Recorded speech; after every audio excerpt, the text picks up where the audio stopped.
Hello friends, and not yet friends. Welcome back to Mary's Test Kitchen, where the time has come for vegan croissants.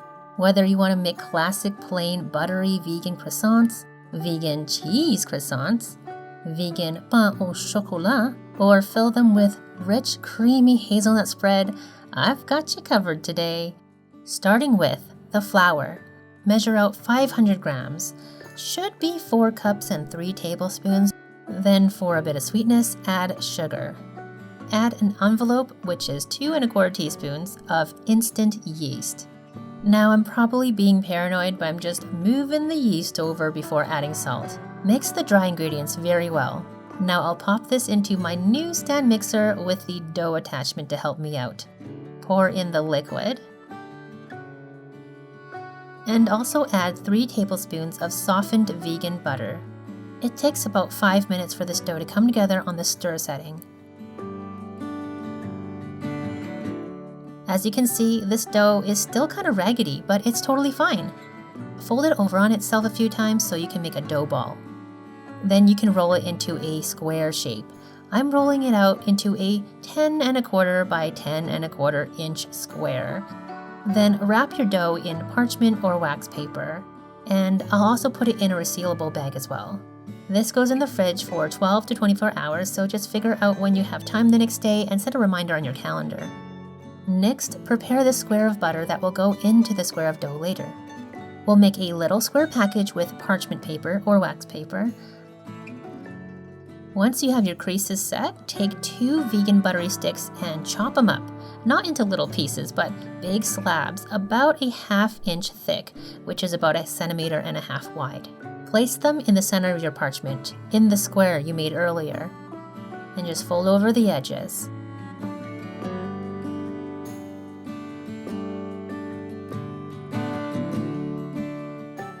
Flip the package so the flappy ends are tucked in on the bottom, and this makes the next step easier, which is flattening out the vegan butter. We're flattening and pushing the butter all the way to the edges while trying to keep it flat and even. Finally, you should have this beautiful flat square slab of butter, and you can put it straight in the fridge to chill until tomorrow. The next day, take both the dough and the butter out of the fridge. Dust the dough lightly with flour and roll it out into a 26 centimeter square. That's 10 1/4 inches. Finally, unwrap your vegan butter square and place it with the angles pointed to the halfway points of each edge of the dough. Then we'll wrap it up like an envelope, sort of. You want the side of the butter to be right up against the fold of the dough. And you don't want any butter peeking out, so you can pinch the dough closed as required. We want the butter totally encased so it doesn't leak when we roll it out later.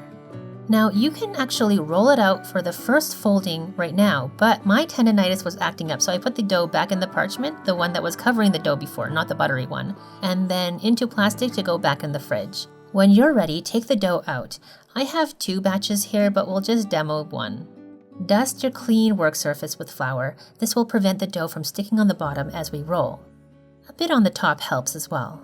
Push down with your rolling pin across the center of the dough and repeat up and down that length, pushing down, straight down.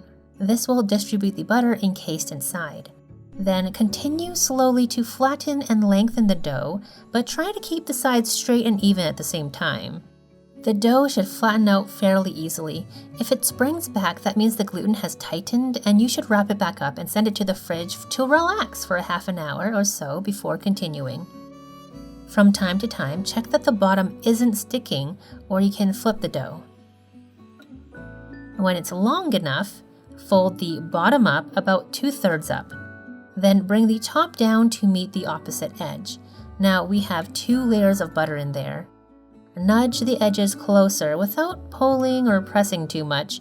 We don't want to create weak spots, which will tear the dough and reveal the butter inside, so go slowly and carefully.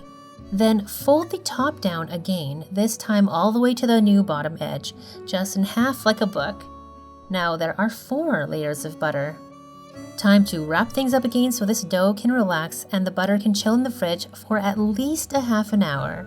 If you have things to do, your life is busy, you can actually get back to it anytime, even up to an entire day later. When you're ready, it's time for turn 2. We're going to repeat the same thing.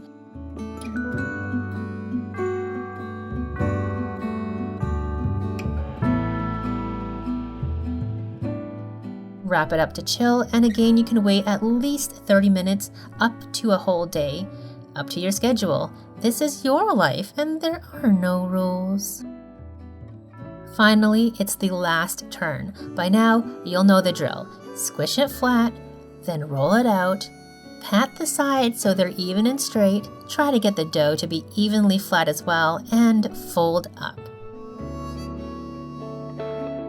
Fold again, and we have 64 layers in there. Our lamination stage has come to a close. Put it away for the last time, and the next day we shall have fresh croissants. It's our last time rolling out, so by now you're a pro, right? Flatten the same way as before, but this time we're going to roll the dough even longer. Time to cut. We'll make triangles which will roll up into the classic croissant shape. I'm trimming this raggedy edge so it's just easier to measure. And every 12.5 centimeters, I'll make a little mark. If you're using inches, go for 5 inches. Then on the other side, I'll go in half that measurement first, 6.25 centimeters or 2.5 inches. Then from there, I'll mark every 12.5 centimeters or 5 inches. Now use the ruler's edge and a sharp knife or pizza slicer to cut. One batch can make 12 good-sized croissants, but at the end, I actually want to make a couple of rectangles instead of triangles. So here I'll cut this edge and make a rectangle. And in half. Trimming this edge too. Have you guessed what these will be? Brush off any excess flour. And you guessed it, stick on a couple pieces of vegan chocolate. Dark chocolate or vegan milk chocolate, it's totally up to you. Mark the halfway point on the long side of the rectangles. Roll up tightly just up to the halfway point. And we'll do the same on the other side. Place your vegan chocolate croissants to be on a parchment-lined baking sheet and we'll fill it up. For the classic croissant shape, gently stretch the bottom edge of the triangle, making it a bit wider. We're using our gentle butterfly baby hands here, people. Gently stretch it along the length as well.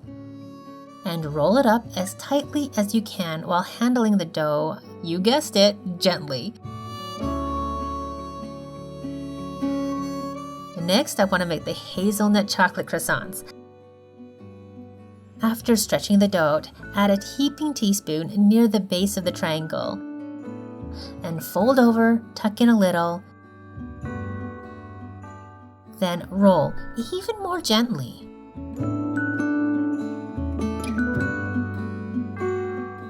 Finally, let's make vegan cheese croissants.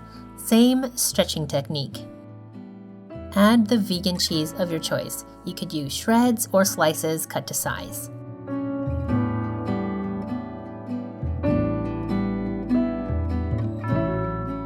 We're going to let these croissants to be rise. They need to be covered but without contact, so I'm using this plastic wrap, which I store folded in a kitchen cloth so I can reuse it again and again. As kind of tent stands, I'm using a couple of tall glasses. The dough will double in size, so make sure there's room for expansion without contact with the plastic. Let these rise in a warm location.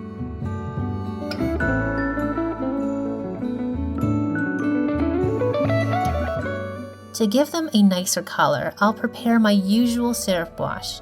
1 part maple syrup, 2 parts water.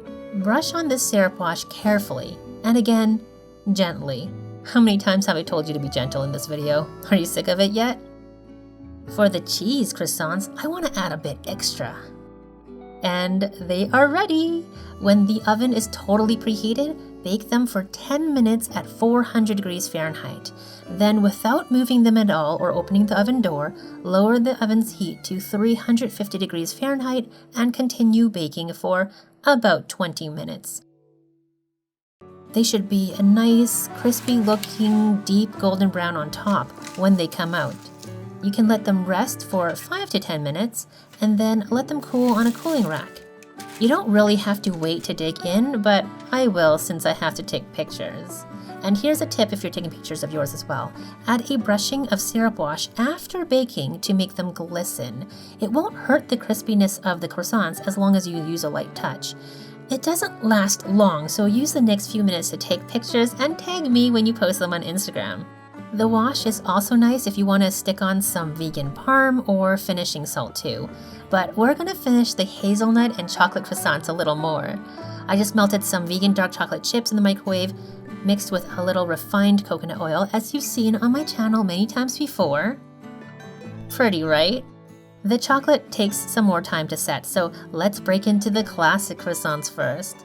Here's one from a previous batch I made. The shape wasn't as nice, but look at those layers. So tender on the inside, so crispy on the outside. Here's one that's completely cool.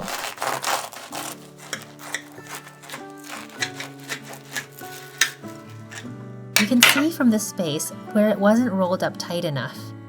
But the outside still looks beautiful, and it tastes super delicious. The dough developed flavor as it proofed in the fridge. Now for the cheese version.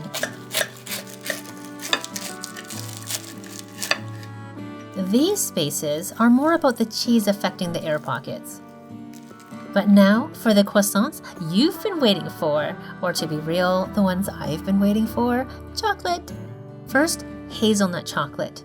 Oh, it's so deliciously hazelnutty and chocolatey and creamy. And then this magnificence, pain au chocolat. Look at that little face. It just says, eat me. That crumb, so perfect.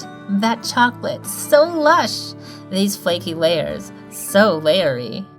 Which flavor of croissant would you make first? Or would you make all of them at once like I did here? You saw it. You don't have to choose. Let me know what other flavors or variations you would make in the comments below, or want to make someone else make. Is it your birthday coming up or anniversary? Does someone owe you a favor? Send this video to your spouse, family, or friends for a little hint hint. Thank you so much for watching, my friends. I really hope you enjoyed this video and somehow enjoy some vegan croissants because you deserve it. Bye for now.